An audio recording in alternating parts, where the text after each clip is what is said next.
उर्दू भाषेची ओळख व्हावी आणि विकास व्हावा या उद्देशाने उर्दू कार्निवल 2025चे आयोजन करण्यात आले आहे। आमदार प्रकाश आंबेडकर यांच्या हस्ते या उर्दू कार्निवलचे उद्घाटन होणार आहे।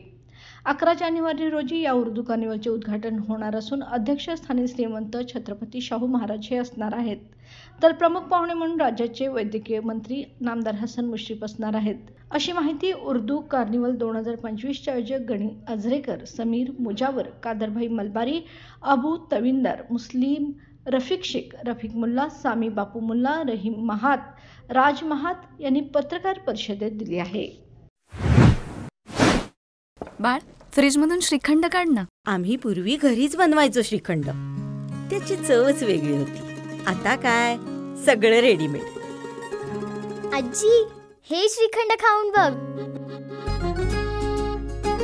आज तुझ्या आईनं घरीच बनवलं की काय? हे आहे गोकुळचं श्रीखंड। अगदी जिभेवर रेंगाळणार। जिभेवरच नाही तर मनावरही रेंगाळणार। गोकुळ श्रीखंड, मनावर रेंगाळणार।